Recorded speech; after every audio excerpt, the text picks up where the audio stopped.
Hello, everyone, and welcome to another episode of Sandy and Friends. My name is Susan Court. I'm the development director for the Hershey Symphony Orchestra. We're very excited tonight to celebrate Beethoven's birthday bash. What would have been his 250th birthday will be celebrated in wonderful conversation with some of the area's most popular and most respected conductors. I'm very excited that we're going to be able to hear some of their insights and learn a little bit more about the life and the music of Beethoven. But before we start, I'd like to thank our sponsors for our 2020-2021 season, including the Hershey Company, Penn State Health and Highmark, McQuaid Blasco Attorneys at Law, Cornwall Manor, and the Hershey Rotary Club. And with that, I will turn things over to the Hershey Symphony Orchestra music conductor, Dr. Sandra Dackow. Good evening, ladies and gentlemen. We are so thrilled to have a distinguished panel of conductors of maestri here to discuss Beethoven Symphonies. This is the week of the 250th anniversary of the birth of Beethoven, and it certainly rained on his parade this year. Symphony orchestras all over the globe were planning celebrations, in some cases year-long celebrations, and because of the health circumstances, those celebrations really didn't come to fruition. A few of them perhaps in a modified way, but not the way any of us intended. However, we're not daunted by that. And we're going to have our own celebration of Beethoven and his symphonies as it applies to the work that we do as conductors, because it's just too good to keep under wraps. Even under the worst circumstances, that's when we need beautiful music the most. I'm going to ask my distinguished colleagues, starting with Greg Woodbridge, to introduce themselves, and we'll go from left to right on the screen. Tell us where you work so that everyone gets a sense of where you're from, where you make your contributions, and then we're going to get off to a great conversation. Thank you, Sandy. So I'm Greg Woodbridge, and the only conductor without built-ins in my Zoom background. So, Sandy, you're lucky enough to have the entire Hershey Theater in your Zoom background. But someday I'll know I've made it when I, too, have built-ins in my Zoom background. I live in Lancaster right now, and I am Stuart Molina's, who you'll meet shortly, his associate conductor with the Harrisburg Symphony. I'm also the music director and conductor of the Harrisburg Symphony Youth Orchestras. And I've also had the really good fortune of being a guest conductor of the Hershey Symphony. Thank you, Sandy, for that opportunity. Oh, thank you for stepping in and helping us out. That was an enormous gift to us. Well, it was a wonderful gift for me as well. So I really appreciate the opportunity. But anyway, that's pretty much where I am, what I do, living in Lancaster and loving it. Thank you, Greg. And Lawrence? Yes, my name is Lawrence Golan, and I am the music director of the York Symphony Orchestra in Pennsylvania, as well as the Yakima Symphony Orchestra in Washington State, Denver Philharmonic in Colorado, and my teaching position is at the University of Denver, where I conduct the Lamont Symphony Orchestra and Opera Theater. Thank you, and it's so great having you with us. Stuart Molina, who needs no introduction to any of us. Oh my gracious. Central Pennsylvania, take it away. Well, I'm the music director of the Harrisburg Symphony Orchestra. My name is Stuart Molina. I'm also concurrently the principal guest conductor of the Florida Orchestra in the Tampa Bay area, and a summer festival up in Lake Placid, the Lake Placid Sinfonietta. Thank you. And you cross over. You work with a variety of styles, if I remember correctly. I've done many different things, but right now I'm focused mostly on conducting, but I play a lot of chamber music on piano. I've done Broadway shows. I've had a very fulfilling and exciting career. Well, we've put together programs over the past several weeks: Beethoven chamber music, Beethoven sonatas, Beethoven concerti. And this is music that is close to our hearts. And I reckon we can speak to it in ways with a passion and with an attention to detail that should give us a great conversation. So I'm just going to throw this open and say, what makes this music so compelling? Jump in. You don't have to mute in or out. Well, I'm happy to get the ball rolling. I've always said about Beethoven that I consider Beethoven the most human of all of the composers. And what I mean by that, It's almost perfect in its imperfection, that the music has incredible passion, incredible power. It takes you through such a wide range of emotions, but it also has troubling things that don't often make sense. And I think that what could be more representative of the human condition? You look at his manuscripts and how he went about writing this music. It was not a walk in the park. Mozart basically wrote out music that he had conceived in his head. Beethoven struggled with this music, and the music has this struggle lurking under the surface, even in the most glorious and serene moments. That's what I always find so challenging and exciting about doing Beethoven, is it really resonates with all humanity.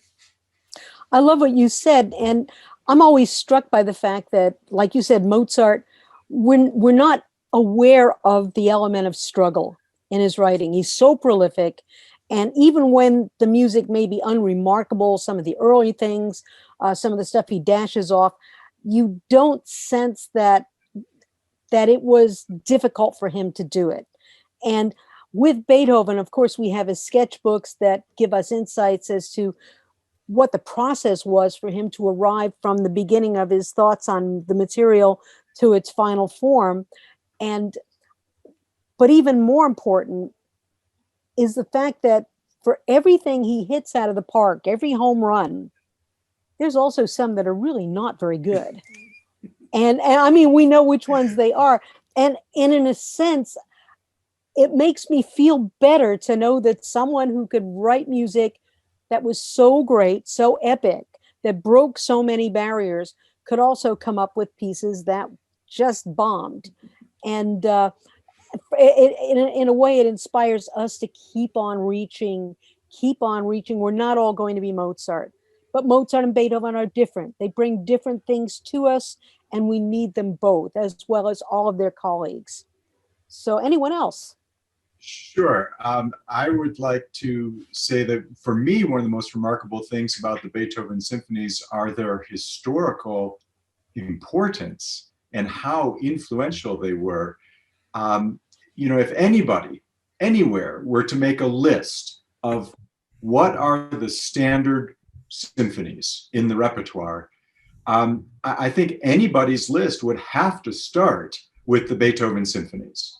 And then you can add the Brahms symphonies and the highlights of the Mozart symphonies, Tchaikovsky, and so on. And then you'd finally get to a point where it might be debatable which pieces would go on the list, which composers, but I don't think there's any debate about the list starts with the Beethoven symphonies. And even in more specifically, like his Ninth Symphony, I consider to be the most influential symphony ever written. For the next 200 years, composers were influenced one way or another by the Ninth Symphony. And so for me, it's almost like holding the musical Bible in your hands when you're holding the Beethoven symphonies. Right. No, well said. Very well said. Anyone else before I jump in again? Well, I guess that would be me. I'm the last of the anyones. For me, the Beethoven symphonies, well, as listeners, we have either the good fortune or the misfortune of having 200 years of music in our DNA already. So we didn't obviously get to hear these pieces when they were first performed. And so a lot of the things that were striking to audiences of that time, we just, we don't react in the same manner. But what I find about each of these symphonies is they're also very different from one another. I find each of them very innovative, and I find them to be a launching point. I mean, if you look at all nine together as a launching point, sort of where music history took the fork in the road, And so, as Lawrence was saying, that it was definitely influential, the Ninth Symphony especially, but a lot of them were so very innovative, just from the opening chords of the very first symphony to the fact that he increased the size of the orchestra and the instrumentation throughout the middle works. And then we get, of course, the use of the choir and soloists within a symphony, which was, I believe he was the first one to do it. So I think, you look at all nine of these, and in a very short amount of time, he did a number of really, really interesting things that were the catapult for the way that things, sprang off from there. And if you think about it, he must have done something right. The Berlioz Symphonie Fantastique was written in 1828, which was just 1 year after Beethoven died. And you think about where Beethoven's works were, and then the Berlioz Symphonie Fantastique, and the influence that had. I mean, that's just in a very short amount of time, a lot of innovation that happened. And Beethoven was the dude that started it. He most certainly was. This could bring us back to the argument, or the debate, I should say, when I was growing up. But is Beethoven a classicist? Is he romanticist? Does it really matter? But we argued that the whole time I was growing up, and books, which were kind of romantic in their orientation, that I could get out of the library when I was growing up, they had their points of view on that. I like to think what you said about Berlioz, completely different point of departure than Beethoven, just starting in a different place and without the same number of controls because of the very different backgrounds they had. I mean, here's Beethoven writing double counterpoint at the 10th, with his lessons with Albrechtsberger. And then there's Berlioz essentially teaching himself. He's not even a keyboard player. So he's just, the fetters are off. His imagination, he doesn't feel guilty about doing any of stalking any of that new ground. The way Beethoven, if he left something behind, I think it was conscious. Another one we're talking about, we've all mentioned the Ninth Symphony.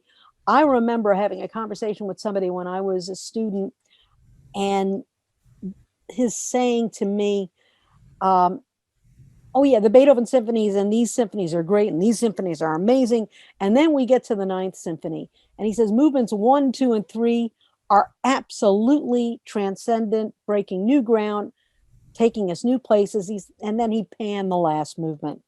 And that's also a controversial thing. Do you know what? You probably remember, you've read what they said about, his contemporaries said about the tune in the Ninth Symphony. I think they called it Gassenauer, a Gassenauer melody, meaning a back alley tune, meaning the sort of tune you would sing on your way home if you were drunk. And Well, I love that. I think history has proven the point that it's a pretty good melody. I mean, it is. It is. If a good melody is one that sticks in your head and that you're whistling home from work, it's kind of hard to argue with the Ode to Joy. There was a knock on my door yesterday, and two of my young neighbors in elementary school, they just said, "Can we play Ode to Joy for you?" And here comes a little boy with his bassoon and an even smaller little sister with her violin. And they came and they played Ode to Joy for me. And I'm thinking, this is great. You can't kill this tune. It's like a cockroach.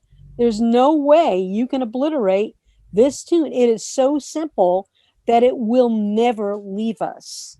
And you can do anything with it, which is why the whole essence of that last movement is variations in one way or another. So you're absolutely right. Come on, throw some more controversy out there, folks. Well, I think we have to realize that Beethoven's genius, I mean, among many other things, was his ability to develop music. He wasn't known as one of the great melodists of all time.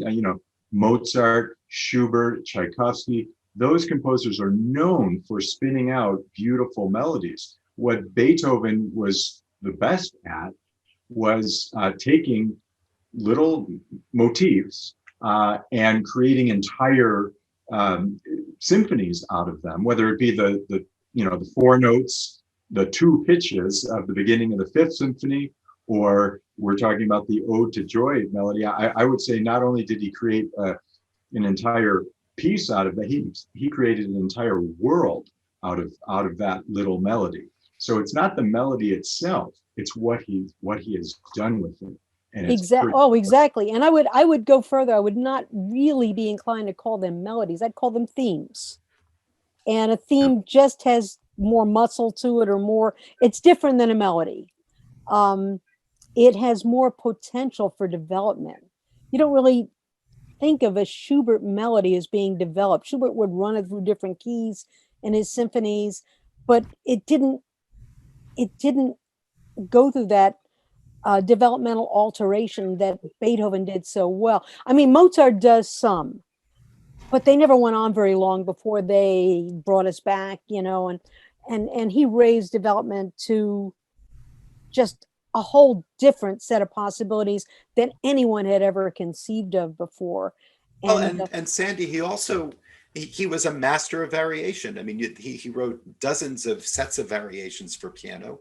He incorporated variation to many of his sonatas and other chamber works, and they're kind of just accepted as the benchmark of great variation writing. Perhaps Brahms was on a similar level. Mozart wrote some great variations, but it's a whole genre of music that people don't generally think about, and I think it plays into all of this as well. He was able to take these germs, like Lawrence was saying, and develop them through variations into completely different things, but they all reflect back on that initial thing. But when you study his music, it strikes you how unified the wholes are. And you can't always say that about the great romantic composers. But here are these sweeping works. I mean, the Ninth Symphony is an hour of music, and it all makes sense within the context of every movement. I mean, so everything reflects back to the same basic idea. And that, I think, is just insanely cool. It is insanely cool. You're right. The whole is such that you can't imagine changing one note. And then you also look at his sketchbooks and his, what we know of his process, and you know that it was to get it that close to perfection was not an automatic process at all. It was bloodletting in his case, but one which he did, absolutely which he did. One of you mentioned expanding the orchestra, and here's one thing that's always got me. You get to the later symphonies, and he does start adding some additional instruments. But one of the Eighth Symphony, next to the last, you listen to it and you swear there's more instruments there than there are. It's a chamber-sized orchestra. It's a Mozart orchestra. And, the most revolutionary thing in that orchestra are the clarinets, which at that point were standard. And yet you think, I mean, it has got muscle in a way probably that even more remarkable than the Eighth Symphony. The Seventh Symphony is also simply a chamber orchestra. Yes, It's both of those. Plus two horns, two trumpets, and timpani. Yet it's one of the most grandiose, bombastic, in a great way, symphonies that there is. But also, we can talk about the symphony, and in both of those symphonies, the timpani, he completely revolutionizes how a timpani can be used in an orchestra, and the timpani emerges as a solo instrument in the dotted rhythms of the Seventh Symphony, and even more so in the Eighth Symphony, where he uses octaves. I don't think that ever appeared before. That in the Eighth and in the Ninth Symphony, that he would use them, and it would become, especially in the Ninth Symphony, it would become a motive, a thing. Yep. That was, you could say, oh, it was a stunt. It was a cool stunt. And actually, one of the first places that, I'm not being profound, I just remember having studied this. The first place where he actually uses the timpani as a solo instrument, I believe, is in the Third Piano Concerto. And it's coming out of the cadenza, where the timpanist completes the motive, the germ of the entire thing. And it was one of the first instances I can recall studying where the timpani was used as a solo instrument. So that, of course, there's the piccolo, the introduction of the piccolo, but then low brass being used in the fifth, fifth and sixth. Yeah, had previously only been used in the opera orchestra. Right. Mozart used trombones, of course, but Beethoven using them in the symphony. So, how many violin concertos start from measure one with the timpani solo? Oh, how could we have forgotten that? Right. Thank you, Lawrence. That's exact. And Odin Rathnam will talk at great length about how, and he's right, of course, about how that motive is the first movement, is the violin concerto. Yep. Everything comes from those couple of notes. Yep. Absolutely. He says 5, I say 4. But well, Sandy, I'm often that's how your mind groups them. I'm often asked, because of my work with the youth orchestras, students should be experiencing Beethoven. And so I'm often asked as a music director, well, which symphony, would you want to do with your youth orchestra? Well, of course, I would love to do any of them, but we have considerations. And my first one is, well, okay, what can we play well? What do they need to be playing? Which one is, as an introductory lesson to Beethoven symphonies, which one is the least difficult? Least difficult is number one. I would agree to an extent. I think my broader point is that I find them all. Oh, they all are. They all are. I mean, I'll There's, go back to number 8. If you leave out the last movement, if you can just excise a movement, you can do the first movement of the 8th, and you can start adding movements on after that. But you will crash and burn by the time you get to the finale because it's so fast. yeah, It has to be so fast. and for the kids, and also adults too, that there is a great amount of stamina that's needed to perform Yes. these symphonies. And I don't know if Yes. our audience members can appreciate that. Even in Mahler symphonies, you're going to have 60 to 85 minutes of music, but you're going to get his use of the orchestra in a smaller chamber-like fashion more often than the entire ensemble as a whole. But with Beethoven, it seems for so much of the time he's using just absolutely everybody, certainly the strings. Right. So I find that as a string player, Lawrence, you can agree with this probably. They're very taxing. They're very They taxing. are. And there's another element that will impact how taxing they are in more than one way would be what's your choice of tempo. We're gravitating towards his metronome markings now after we've seen people attempt them and survive, okay? Attempt them and be victorious. Then once you get them up to a certain tempo, in many ways, it's a lot easier to play some of these pieces at a faster tempo than it is at a slower tempo. And then you get into, well, at this point, we can do the repeats now. What do these first endings sound like sometimes? We don't even know what some of them sound like. There are some, look at Brahms. Who knows what the first ending sounds like in, I think it's the first movement of the Fourth Symphony. Nobody does it. I hope I haven't gotten that confused with one of the others. But am I right? Did I get it right or not? Well, in the Fourth Symphony, in the first movement, it goes right into the development. Oh, then I'm totally wrong. But there's one that just is god awful. I do all of them in Brahms, certainly, and in Beethoven, most of them. I don't know. I find that there are structural benefits to doing them. None of the symphonies, with the exception of the third and the ninth, is particularly long, so you don't run into a problem of wearing out your audience tremendously. And You won't wear out your audience, but you'll wear out your players if they have not prepared and are not. When I say prepared, that's not just to prepare to play that piece, that they are conditioned to play that many notes at that tempo for that length of time. Wow. I found an interesting. This is so funny. I found a master's thesis. It was a phys ed. Get your master's degree in phys ed in the 1940s, and I started reading it. It was called Rhythm and Motion. And I thought, okay, let me just see what this has to offer. And I started taking notes down, like on a cocktail napkin. And pretty soon I needed a notebook. What it said was, and I thought about this in tempo, is if a horse is galloping, if a horse is trotting, we know all these different gaits that horses race at. If the horse reaches if they're maxed out at a certain gait, they have to change the gait. Otherwise, they kind of burn themselves out. They can't trot at that tempo anymore. They have to start to gallop. And this could be with us, whether we're going to a fast walk that segues into a run. At what point do you break? And when you do break, it's a wonderful moment because you can feel like you're so much more efficient.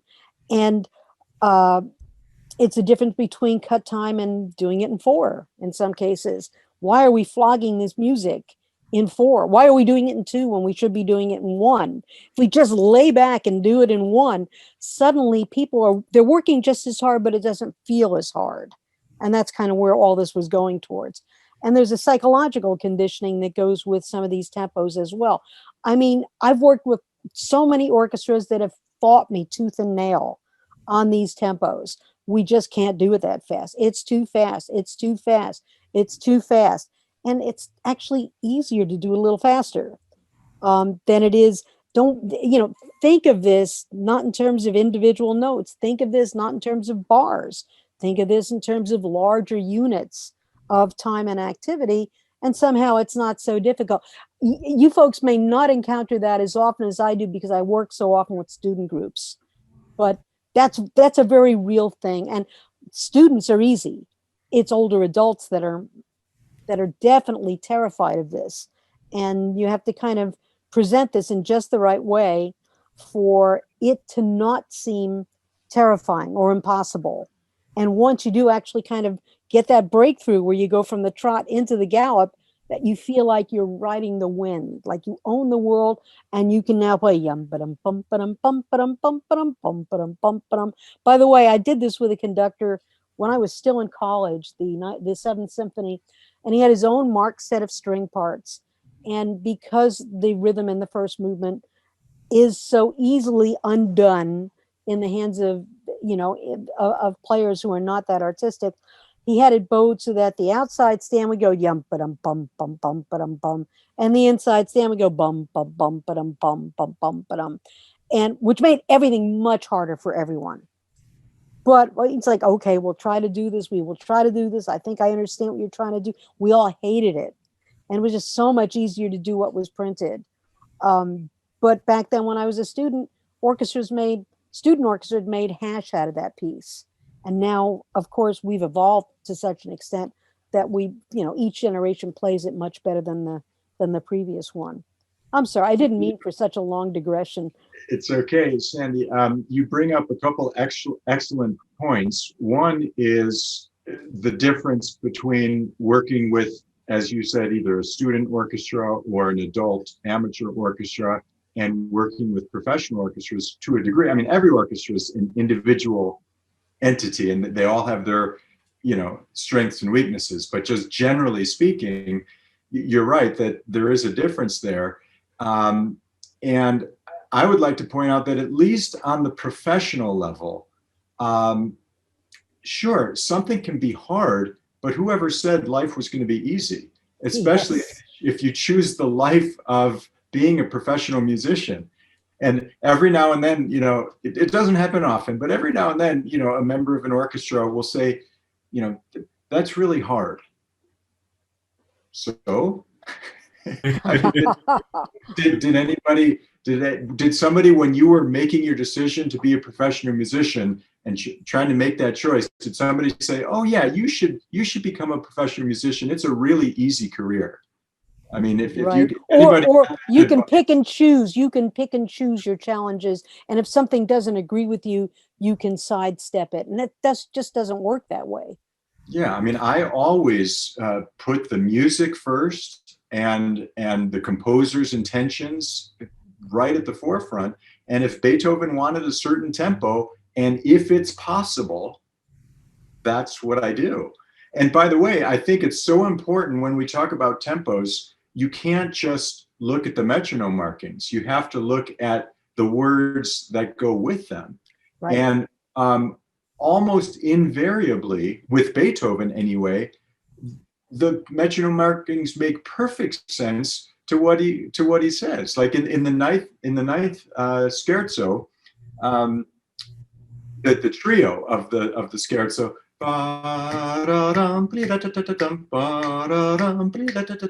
Well, some people will say, well, that's really fast. Well, it says presto. What's the definition of presto? Well, for years, they did that twice as slow. I know. And then another great example is in the Seventh Symphony, the second movement. Pom, pom, pom, pom, pom, pom, pom, pom, pom, pom. Some people look at 76 and they'll say, well, that's kind of fast. Well, the word there is allegretto, which by definition is kind of Right. fast. Right. It's not really fast. It's not allegro, but allegretto is kind of fast. And so the metronome markings work perfectly well with the music that he was, intending to write. We have learned a great deal from the examples set by the historically informed groups that have played on original instruments and have tried to, follow the metronome markings where fearlessly, where orchestras, especially large romantic size orchestras, really couldn't go. Their minds were not there. And we've learned a great deal from that. And there were some performances, some of the earlier ones, and I won't use names, but that sounded forced. They were accurate, but they were kind of relentless. And then the generation that follows manages to make those same impossible looking tempos now start to sound elegant and supra metric, and that's the wrong word, but patterns emerge above that we just didn't feel before, that weren't part of the shaping as we were going from bar to bar, note to note, dealing with those issues. I would say that I love this idea because I'm a geek when it comes to this sort of thing. I love the study. I love the research that goes into it. I wish I could go and see manuscripts for myself. Carlos Kleiber was a tremendous intellect when it came to his preparation of Beethoven. He took great pains to go back to the original, not only the scores but the parts, and it influenced his interpretation. I think that one of the great things about Beethoven Symphonies is that whether we're taking a more historical tempo or whether we are taking a tempo that's maybe more suited for a youth orchestra or an orchestra in between, regardless, the genius of Beethoven is still there. Whether it's a couple of clicks off of what he wanted, faster, slower, one way or another, I think it's such great music that I think there's a nice parameter built into that naturally, where it still works. Giulini was a little bit slower in some recordings. I love the Zinman recordings. He's a nice balance for me. I thought the early ones that came out with I guess it was back in the 90s, was it? One of the very first ones with the Revolutionary Orchestra. For me, they were almost too fast. And I just think that it still worked. They all work, even though the tempos are within a nice parameter. So. You also have to keep in mind that Beethoven himself added most of the metronome markings for the symphonies well after they were written, right, and at a time when he wasn't hearing music in the same way that audiences or others hear music. And so I don't know, I certainly with the Eighth and Ninth Symphonies, it's hard to imagine that he didn't know exactly what he was doing when he was writing these tempos. And I agree with Lawrence that you have to at least grapple with the issues of these seemingly fast tempos that clearly indicate that he wants the music fast, whether it's as fast or as his markings or not, it really doesn't matter. He doesn't want them to plod around. But if you go back then and look at his, let's say his tempos for the Second Symphony, some of these are I think, just a little bit beyond graceful fast, and you lose a lot of that grace. And maybe Beethoven himself was in a different place at the end of his life than he was when he was a younger man writing these late classical, right on the brink of romantic symphonies.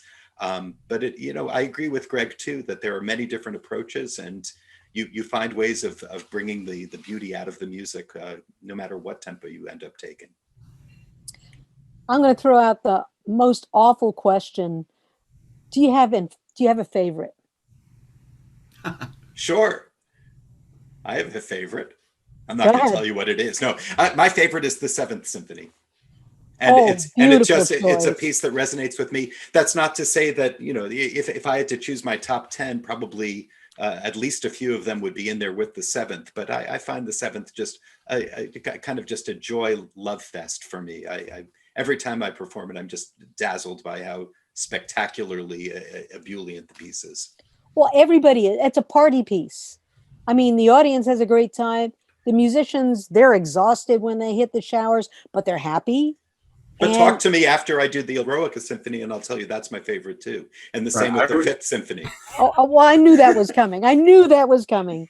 Go ahead, Greg. Try to narrow it down to one before you say, but on the other hand.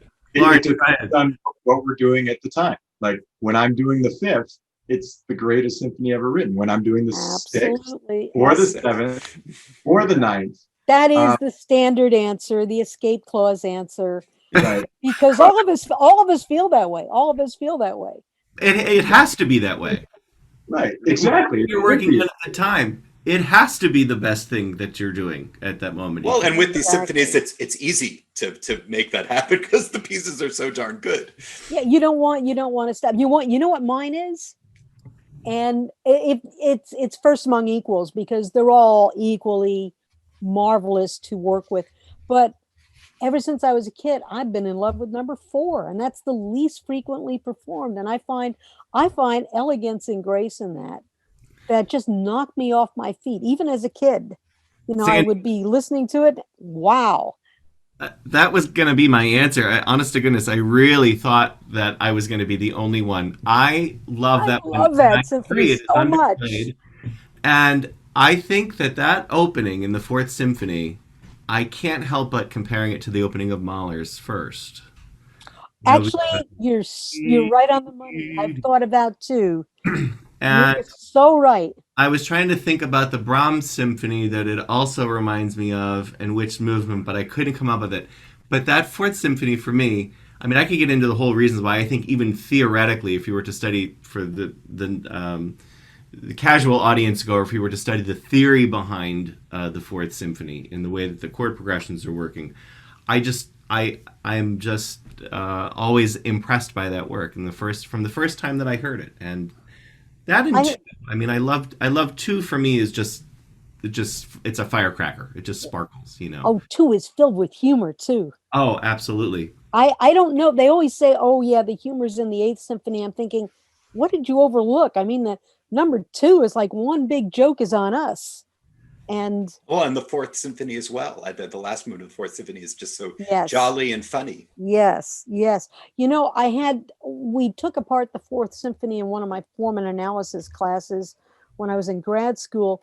And what you were saying, Greg, I just remember our teacher who was very good at being able to reduce what looked like impossible things to describe into a few understandable, comprehensible words and sentences. And he says, think about the introduction at number 4. And he said, how Beethoven resolves something, B flat minor, boom, G flat major, and then F. He said, right. Sure enough, if Beethoven goes in one direction one time, he's going to go in the other direction the next time. It may not be immediately. That's when he goes, instead of to the 5 of B flat, he goes to that G flat. And it's like, oh, you should see it coming, but you're never ready for it. Even though you've heard it 200 times, your stomach is never ready for it. And that's what makes him, well, I'm sorry. That's such a cliche thing to say, but that's one of the things that makes him such an amazing composer. You've heard these pieces over and over, you know exactly what he's going to do, and it still gets you right where he wants it to get you. I think an important thing for the audience to remember, I get asked this question sometimes, you're going to be performing, what should we be listening for? What do you recommend? And I think with the Beethoven symphonies, I don't think the concert time is the time to be sitting there and doing analysis. I think you want to do any sort of research into the piece before you go, or maybe even better yet, after you go. I think when you're in that concert hall and you're listening to a Beethoven symphony, you just have to you just have to experience it. Give yourself over to it. Just give yourself over to it. And I say this working with Stuart all the time. We look at the notes on paper for so long, and we finally get into rehearsal and we're hearing it live. And we know it's good on paper and we've heard it before or we've conducted it before. But you forget how amazing these works are live. Well, and in that sense, I think the Second Symphony and the Fourth Symphony have an advantage as far as, the symphonies vis-a-vis the audience, because many of the audience members these days have never heard the Fourth Symphony, have never heard the Second Symphony. And so you can have that kind of a virgin experience that you simply can't have with the Fifth Symphony or the Sixth Symphony or the Ninth Symphony, of course. That there are expectations that come along with those symphonies and comfort level and understanding of how the piece is going to progress. With the Fourth Symphony, you can be surprised because even if you've heard it, you probably haven't heard it nearly as much as the other pieces. And that, I think, makes it a kind of a delightful thing to do. I mean, it also happens to be a spectacular symphony. But I think that's an advantage in programming that particular symphony these days, because you can have a fresher experience for the audience. And your bassoonist will love you. It's interesting. You're absolutely right, Stuart. At least in terms of certain motives and certain portions of the pieces. But I think a lot of people would be surprised at how few people have actually heard complete performances live of even the most famous things. I'll never forget this. I was giving a lecture to, I think it was to an OLLI class of, Osher Lifelong Learning Institute. These are people that are classical music aficionados. They're always wanting to learn, going to all these classes, not for a degree, but just to learn. And I was doing Beethoven's Fifth at an upcoming concert. And I always give these lectures the day before each concert. And of course, everybody's heard da-da-da-dum, da-da-da-dum. There's no question about that. But then I said to this class of I think maybe about 35 people, how many people have heard a complete live performance of Beethoven's Fifth Symphony? There were about 6. Wow. Oh.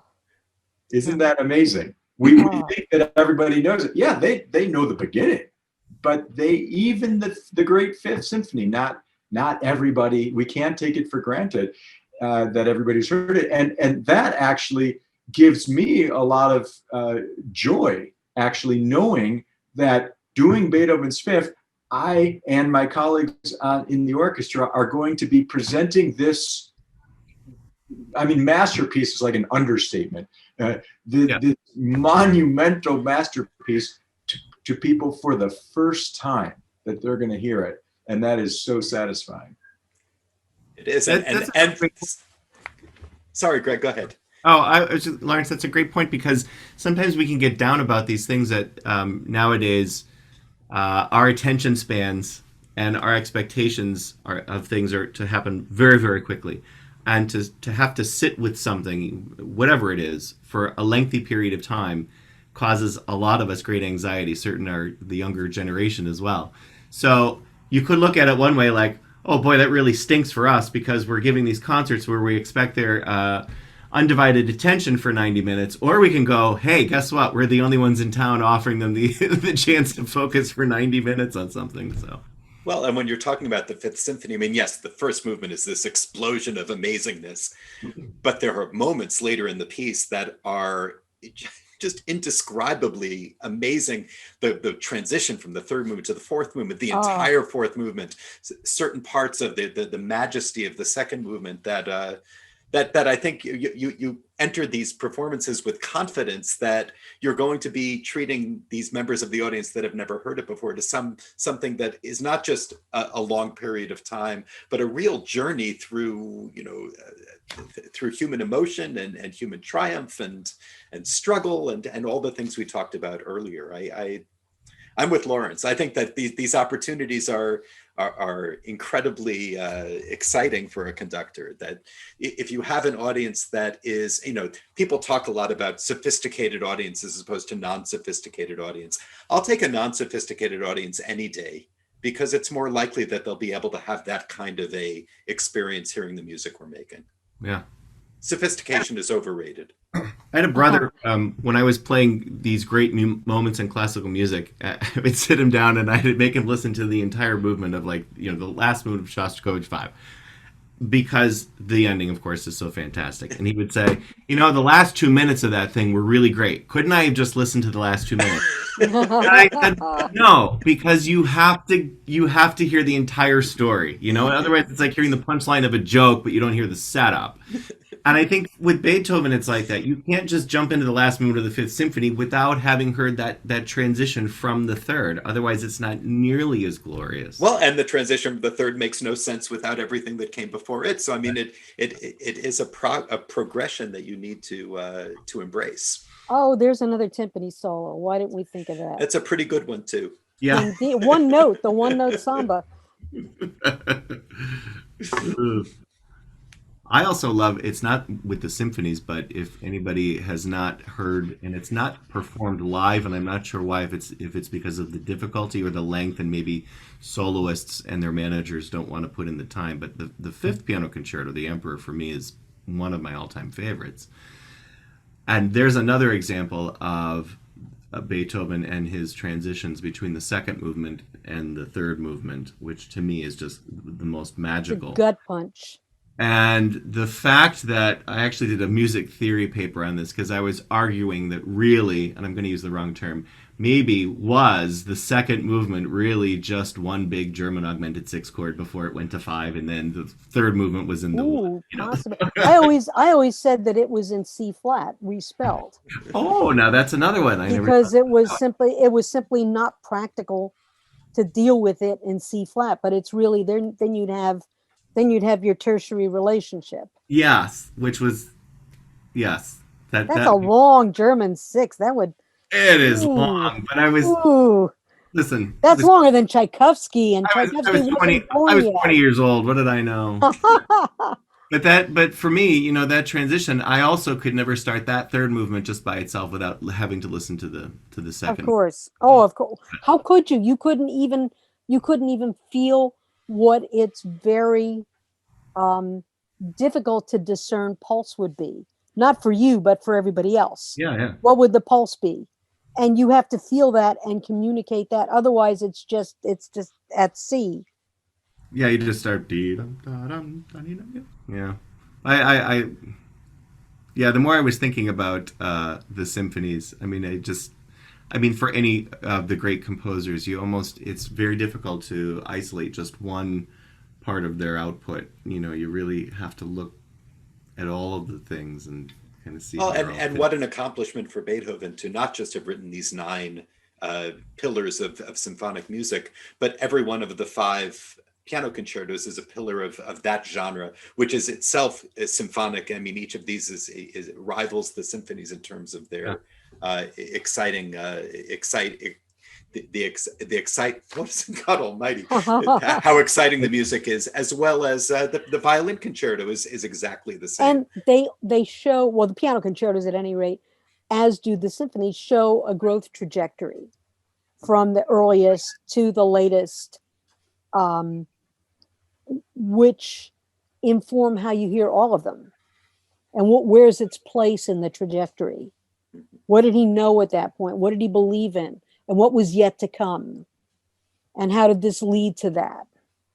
You know, that actually reminds me of something you brought up earlier, Sandy, when you said that, you know, even Beethoven could write a bad piece. The Beethoven triple concerto for violin, cello, and piano it's very fashionable to say that, you know, that wasn't one of Beethoven's best pieces, or some people say that's one of his worst pieces. Yes, it is one of his, you know, wasn't his greatest piece, but I would argue that Beethoven on a bad day is better than 99.99% of any other composers on the planet on their best days. So the Beethoven triple is a great piece. Is it his best piece? No, but it's still a great piece. I just read that Honor Bilsma said that magnificent, called it, he had a superlative for it. And I'm thinking, okay, not a whole lot of people will go out on a limb and use a superlative for that piece, but it's fun to listen to. And what it said, it was the piano writing was, unlike many of his other piano concertos, it's a lot of scales and arpeggios, and that is reminiscent of his approach to improv, because he was a famous improviser. And just the fact that that's what that piano part is made of. Well, and pedagogy as well, because when he wrote it, it was for an amateur pianist. It was one of I the did not know that. yeah, one of the royalty, the dukes or whoever was taking piano lessons to be fashionable. So, but it's an audience delighter. oh, absolutely. No one leaves a performance of that piece thinking, "Oh God, what a waste of a half hour that was." I mean, it's beautiful music. I agree. Okay, there are pieces in the Beethoven canon that I really don't like, but not many of them, and even those have their merits. But the Triple Concerto, anyone who says it's a bad piece, I just think is a little full of it. Yeah, I've said it. I happen to love it, and that the slow movement is so incredibly difficult for the cellist, right? I mean the range, but the whole piece is difficult. The whole piece, but yeah, so beautiful. Just I agree. I'm partial to it because I did it on a master's recital, so I have some very fond memories of that piece. But I do love it, and just visually, it's fun to watch the interplay of a chamber ensemble within a concerto setting, I think, for the audience as well. That was one of the pieces that was a casualty of this particular year. I was going to do that at the university with the faculty, and bummer, so we'll do it again. Beethoven will get many belated birthday cards. Yeah, the one thing you can be sure of with Beethoven is that even when it's not a Beethoven year, there's going to be a lot of Beethoven. Bernstein, I think every 25 years you'll go through these pieces and you'll play them, but in the interim, maybe not quite as much. But what is a symphony season without a Beethoven symphony? You end up, it's just such a central part of not just the greatest works for orchestra, but also what the audience wants to hear. Right. It's a perfect combination of great music that also happens to be popular music. Yeah, of all the anniversary years of all the composers, this one, frankly, is the biggest joke of all. Yeah. Like, oh, we're going to play a lot of Beethoven this year. We play a lot of Beethoven every year. In fact, this is true. With one of the orchestras that I'm music director of, we actually discussed. Now, we didn't settle on this, but it was actually brought up at the discussion of celebrating Beethoven's 250 to not play any Beethoven for that year. No, that would be his present. Now, that was not my idea, but it was genuinely brought up, and we ultimately thought probably not the best idea. Well, and in a sense, anything that came after it was so influenced by Beethoven that it's fair to say that any music that you write that's post 1920s, 1820s is going to be a kind of a Beethoven celebration. I mean, any Brahms symphony, they would have never happened had it not been for the Beethoven symphonies. And you could say that for most of the output of the 19th century. In different ways. They were influenced by him in sometimes strikingly different ways. Schumann is influenced by him in completely different ways than Brahms is, even though to our ear, maybe they sound very similar in style. Conceptually, they're so, one is, well, at any rate, they're just different. Yeah, and of course, there's the two trends of the Romantic period, whether it be absolute music or programmatic music, both stem from Beethoven. Well, going back to what I said, is he a classicist or is he a romanticist? He's and both. People are exactly, and people are still arguing over, well, is it this or is it that? And it can be, as you said, it can be both. It can. Is he a summer upper or is he an expander? Expander. Summer upper. No, I actually disagree with that. I think that really from the very beginning, he was all about smashing conventions and moving into a new direction. I mean, of course, a lot of it is grounded in what came before it. The First Symphony is certainly a classical symphony, but there are elements of the First Symphony that are absolutely revolutionary. And I don't know. I don't see him as someone who thought of himself as a summer upper, but rather someone who was looking forward, always like, well, what is this going to lead to? Well, I don't think he thought of himself one way or the other. But as I look back and he's not a expander like Berlioz is. He's Agreed. not he doesn't go in with dynamite and just tries to reimagine from the very beginning what something is. You still see the outlines of very disciplined thinking. And that's why I would choose to use the word summer upper, at least in describing him in part. Well, but if you're talking about disciplined thinking, Brahms is a disciplined thinker, but you certainly would never describe Brahms as a classicist. I mean, he was a conservative in terms of how he approached writing music, but his music has a romantic ethos. I mean, that's the underpinning of everything he wrote, and I think that's true for Beethoven too. That yes, he was very serious about how he structured his music, how he put it all together, and he definitely knew where he came from. But I also think that he was very much about the whole romantic thing that was going on in Europe at the time, and the idea that art should have emotion, that things it should be about things, not just structure, but about real thought and human emotion. Yeah, I would like to say that, I definitely agree with Stuart that Beethoven was a revolutionary and not the summation. And in fact, I look at it as the entire history of music is two Pre-Beethoven and post-Beethoven. Exactly. So everything led up to Mozart, and Mozart was the summer upper, to use your word. Mozart was the summation of centuries of musical formation, and he was the perfection of it. He epitomizes the perfection of music. And then from there, Beethoven starts and expands and opens up a whole new world. You know, and there's one other aspect to Beethoven that I don't think is brand new with Beethoven, but certainly it's early on in this whole thought of a composer that saw himself as someone who is writing music for eternity. He wasn't just a pragmatist. You know, Mozart got hired to write this thing. He had to make some money, so he wrote this thing. It happened to be beautiful and music of the angels. But Beethoven, I think, was fully aware from day one that the music that he was writing would be music that would be living on well past his death, and had that thought of being of a place in history when he was composing his music. That is also a reflection of what was going on socially and politically. Oh, sure, of course. You know, that he was allowed to have those opinions, that he was allowed as a member of the artisan class to think of eternity. Most of them, you know, they might work on great cathedrals or great works of art, but even so, that's not how they saw themselves. And he saw himself that way.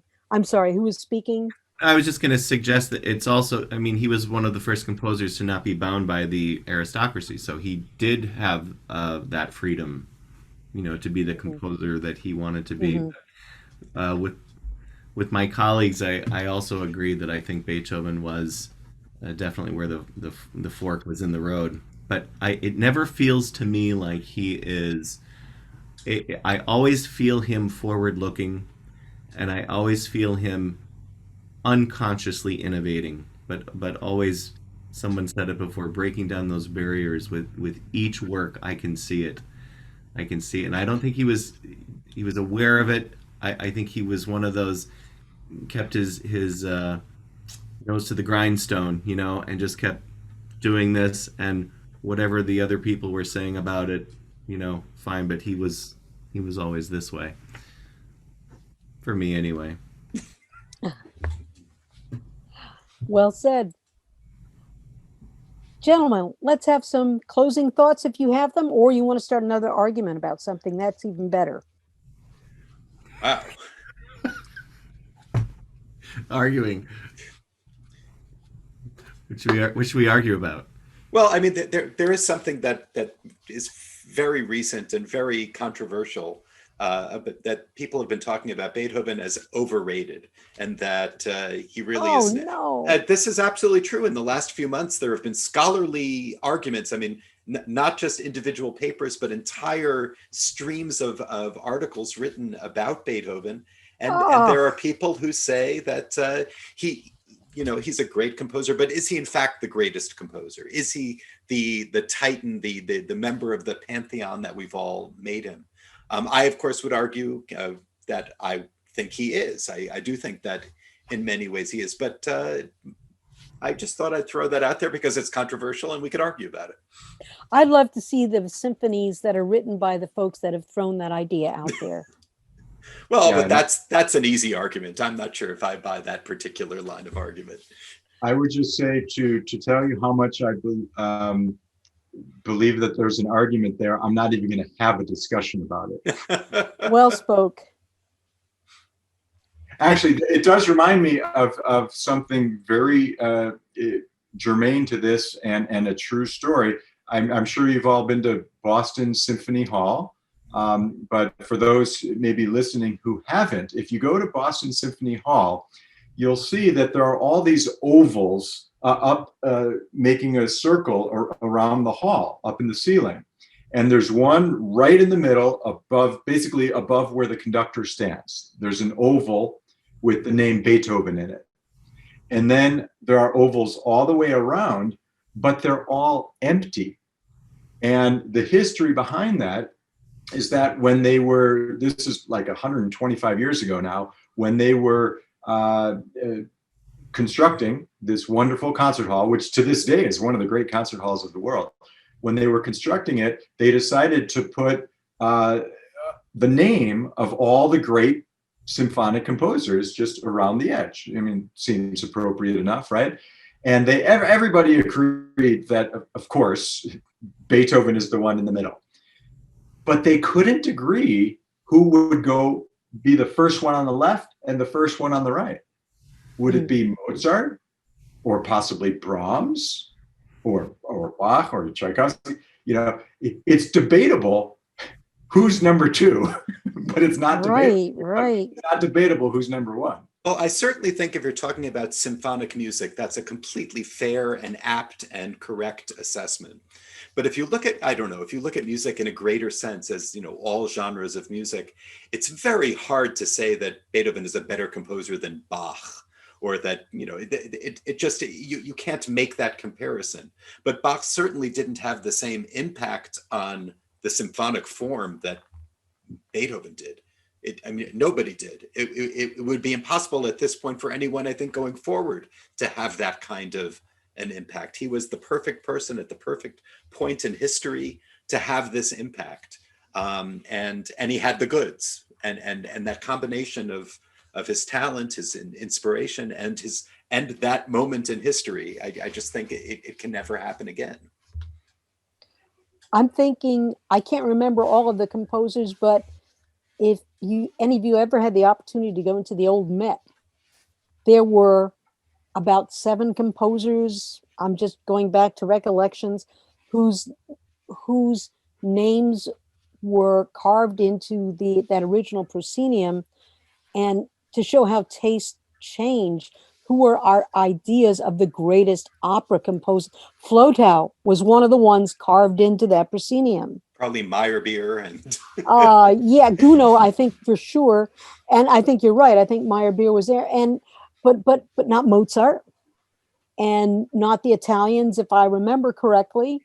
And so our thinking evolves, our sophistication evolves as people bring more and more thought to the table for discussion.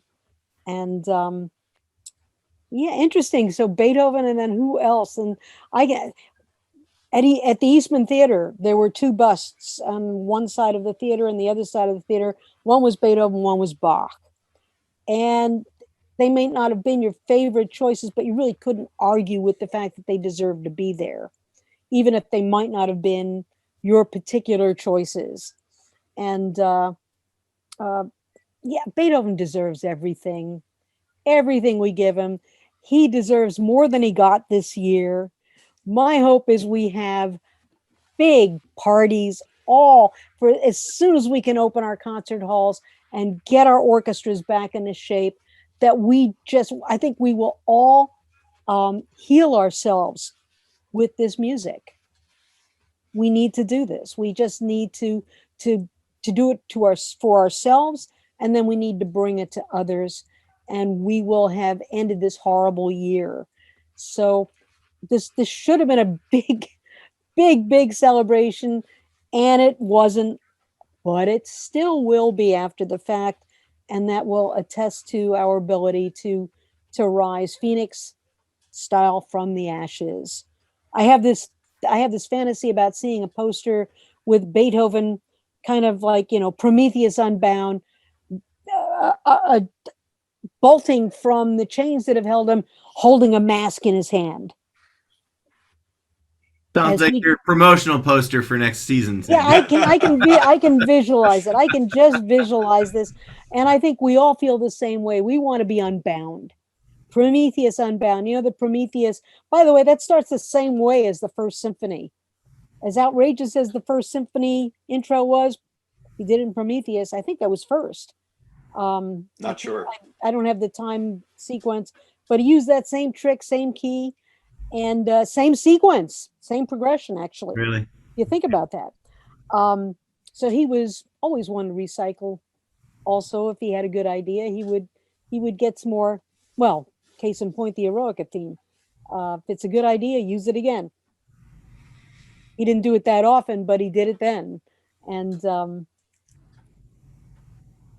it's been such a pleasure speaking with you all about something that we love, that we would go the distance to protect, to cherish, and that we would give the last breath we have within us to breathe life into it so as to share it with others. I know that's what we do. We do what we do because we believe in things like this. And it's just been a privilege to be in your company tonight and to debate this topic, which is so precious. Well, thank you, Sandy. Thank you so much. Greg Woodbridge, you, Sandy. Lawrence Golan, and Stuart Molina. And I see Beethoven at the end of the end of the strip there. Thank you for being with us, Ludwig. And like I said, we will reconstitute, and we will be stronger than ever, and with more music than ever. That sounds like something Bernstein would say. Thank you again for joining us for this great discussion. Thank you. Thank you. Many thanks to all of our participants tonight, Stuart Molina, Lawrence Golan, Greg Woodbridge, and of course, Dr. Sandy Dackow. And thank you for watching. We hope you enjoyed the conversation and learned a little something. And we invite you to come back to our website, HersheySymphony.org, to learn more about our orchestra and also watch more episodes of Sandy and Friends.